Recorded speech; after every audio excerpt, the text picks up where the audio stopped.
କେନ୍ଦୁଝର ଜିଲ୍ଲା ବଡ଼ବିଲ ପ୍ରେସ୍ କ୍ଲବରେ ମହାସମାରୋହରେ ପାଳିତ ହୋଇଯାଇଛି ଜାତୀୟ ପ୍ରେସ୍ ଦିବସ 2024। ବଡ଼ବିଲ ଲକି ଇଣ୍ଡିଆ ହୋଟେଲଠାରେ ଅନୁଷ୍ଠିତ ଏହି ଜାତୀୟ ପ୍ରେସ୍ ଦିବସରେ ଜଗତର ନାଥ ଜଗନ୍ନାଥଙ୍କୁ ପୁଷ୍ପାଞ୍ଜଳି ଦେଇ ପ୍ରଦୀପ ପ୍ରଜ୍ୱଳନ କରିଥିଲେ ଅତିଥିବୃନ୍ଦମାନେ।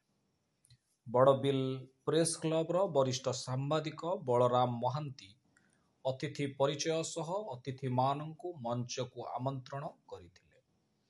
ଏହି ଉତ୍ସବରେ ମୁଖ୍ୟ ଅତିଥି ଭାବେ ବଡ଼ବିଲ ତହସିଲଦାର ଡି.ଏସ୍. ଶୁଭଦର୍ଶୀ ଯୋଶୀ ଯୋଗ ଦେଇଥିବା ବେଳେ ସମ୍ମାନିତ ଅତିଥି ଭାବେ ଓଡ଼ିଶା ଖଣି ନିଗମର ଆଞ୍ଚଳିକ ପରିଚାଳକ ଶ୍ରୀ ଅବନୀକାନ୍ତ ପ୍ରଧାନ, ସମାଜସେବୀ ବ୍ରଜକିଶୋର ପଣ୍ଡା ମଞ୍ଚାସୀନ ହୋଇଥିଲେ। ସମାଜସେବୀ ବ୍ରଜକିଶୋର ପଣ୍ଡା ଅଭିଭାଷଣ ଦେଇ ଏହି କାର୍ଯ୍ୟକ୍ରମରେ ସୁସ୍ଥ ଓ ଶୃଙ୍ଖଳିତ ସମାଜ ଗଠନରେ ଗଣମାଧ୍ୟମର ଭୂମିକା ଉପରେ ଆଲୋଚନା କରିଥିଲେ। ସେହିପରି ବଡ଼ବିଲ ପ୍ରେସ୍ କ୍ଲବ ସଭାପତି ସୁବୋଧ ଦାସ, ସମ୍ପାଦକ ମଧୁସୂଦନ ସାହୁ ନିଜ ନିଜର ବକ୍ତବ୍ୟ ପ୍ରଦାନ କରିଥିଲେ।